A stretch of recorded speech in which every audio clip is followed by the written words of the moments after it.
Mummy आप ना छुप जाओ, मैं कुछ दिखाता हूँ आपको। शताक्षी सुनो, मम्मी आ रही है, आज कुछ अच्छा सा बना लेना खाने के लिए। क्या बोला तुमने? मम्मी आ रही है? यार मुझे तो एक बात समझ में नहीं आती है कि तुम्हारी मम्मी ने क्या लगा रखा है। जब उनको लास्ट टाइम मैंने इतनी बेइज्जत करके निकाला था तो वो दोबारा आ क्यों रही है? और तुम्हें क्या लगता है मैं इस घर की नौकरानी हूँ क्या? पहले तुम्हारा खाना बनाऊं, फिर तुम्हारी माँ आके बैठ जाए, फिर मैं उनका खाना बनाऊं। सुबह उनके लिए चाय, दोपहर में उनके लिए खाना, फिर शाम में दोबारा चाय और रात में फिर से खाना। मेरे बस की नहीं है, मैं इस घर की नौकरानी नहीं हूँ। यार शताक्षी, मैंने बोला कि तुम इस घर की नौकरानी। यार आखिर वो भी माँ है, अगर वो 1-2 दिन के लिए आ जाएगी तो क्या हो जाएगा। और तुम तो यार छोटी छोटी बात पे गुस्सा करने लगती हो। 1-2 दिन की बात नहीं है शुएब, वो 1-2 दिन के लिए आती हैं, उसके बाद वो यहीं पे डेरा जमा के बैठ जाती हैं। देखो मेरे बस की नहीं है, उनको ना मना कर दो कि वो यहाँ पे ना आए। शताक्षी आखिर हम भी तो उनके बच्चे ही है ना। और एक बात बताओ, माँ का दिल नहीं करता अपनी औलाद से मिलने का? और अगर वो 2-4 दिन यहाँ रह के चले जाएंगे तो क्या ही हर्ज हो जाएगा। यार हमारा भी खिदमत करने का मौका बनता है उनका, हमारी भी रिस्पॉन्सिबिलिटी है कुछ। लेकिन तुम पता नहीं, तुम्हें बहाना चाहिए होता लड़ाई करने का। मैंने कब बोला कि तुम उनके बेटे नहीं हो? देखो शुएब, तुम अपने बेटे होने का ना सारा फर्ज निभाते हो। तुम उनको मंथली पैसे भेजते तो हो ना, बट इसका मतलब ये थोड़ी है कि वो हर एक महीने उठ के भी आ जाए। पैसे देना इनफ है। शताक्षी थोड़ा शांत है, वो ना घर से निकल चुकी है और बस थोड़ी बहुत देर में पहुंचने वाली होगी। अब अच्छा थोड़े ना लगेगा, अब उनको कॉल करके मैं ये बोलूंगा कि मम्मी आप मत आओ। थोड़ा समझदारी वाला काम करो यार। पहुंचने वाली है ना, ठीक है पहुंचने दो, अब उन्हें मना तो कर नहीं सकते। यहाँ आने के बाद ना मैं दिखाती हूँ उनको उनकी औकात। ऐसा जलील करूंगी कि आगे ना कभी इस घर की तरफ मुंह उठा के भी नहीं देखेंगी। शाबाश बेटा।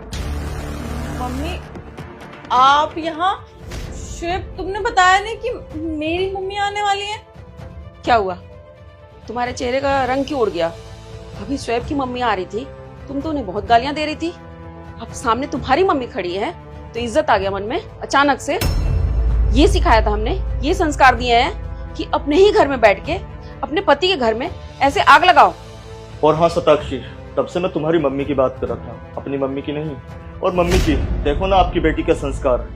आज मैं अपनी फैमिली से जो अलग हूँ ना, सिर्फ आपकी बेटी की वजह से, क्योंकि ये मेरी फैमिली को ना कुछ नहीं समझती और आप लोगों की देखो कितनी इज्जत करती है। और अब इसको पता चला कि अब मेरी मम्मी आई है तो देखो किस तरीके से टोन बदल गई इसकी। दामाद जी मैं क्या बोलूं, मेरी तो हिम्मत नहीं हो रही है कि मैं आपसे नजरें भी मिला सकूं, लेकिन मैं अपनी बेटी की तरफ से आपसे माफी मांगती हूँ। मम्मी जी आप ऐसे हाथ मत जोड़िए, लेकिन मैं ना मजबूर था, मेरे पास कोई चारा नहीं था इसकी सच्चाई दिखाने का, इसलिए चोरी छुपे आपको मुझे यहाँ बुलाना पड़ा। अब मम्मी जी आप ही बताइए ना, इसको समझा समझा के मैं थक चुका हूँ कि मिलजुल के रहते, प्यार से रहते हैं, आखिर है तो परिवार ही। लेकिन ये बात ना इसको समझ ही नहीं आती। मम्मी आज मैं इतना कामयाब हूँ, लेकिन आज मैं अपने पेरेंट्स से ना अलग रहता हूँ। रीजन सिर्फ शताक्षी, क्योंकि रहना ही नहीं चाहती उनके साथ। और एक बात बताओ मम्मी जी, अगर आपकी औलाद आपके साथ ऐसा करे, आपको घर से निकाल दे, तो आपको कैसा लगेगा? सही तो बोल रहे हैं दामाद जी, क्योंकि समय का पहिया तो घूमता रहता है। जो जैसा करता है ना उसके सामने वैसा आता जरूर है। आज तुम इनके मम्मी पापा के साथ कर रही हो, कल तुम्हारे मम्मी के साथ ये हो सकता है, तुम्हारे भाई भी हो सकता है कि मुझे घर से निकाल दें, मुझे दर दर की ठोकरें खानी पड़े, मुझे भीख मांगना पड़े, फिर कैसा लगेगा शताक्षी? नहीं मम्मी, भाभी पे मुझे पूरा यकीन है, वो आपसे बहुत प्यार करते हैं, वो कभी भी आपको घर से नहीं निकालेंगे। अच्छा, मतलब तुम प्यार नहीं करती शुएब की मम्मी से? वो तुम्हारी मम्मी नहीं है? एक बात बताओ बेटा, एक बहू ना बेटी तभी बनती है जब वो सास ससुर को अपनी माँ की तरह इज्जत दे और प्यार दे। जब तुम प्यार दोगी ना तो वो तुम्हें दोनों हाथों से गले लगाएंगे। सॉरी, मैं आगे से ऐसा कभी नहीं करूंगी। मैं तुम्हारे मम्मी पापा को बिल्कुल अपने मम्मी पापा जैसा समझूंगी, और आई प्रॉमिस आगे से ना मैं उनसे कभी भी बदतमीजी से बात नहीं करूंगी। मुझे समझ में आ गया है, परिवार तो परिवार होता है ना, चाहे वो मेरे मम्मी पापा हो चाहे वो तुम्हारे मम्मी पापा हो। प्लीज मुझे माफ कर दो।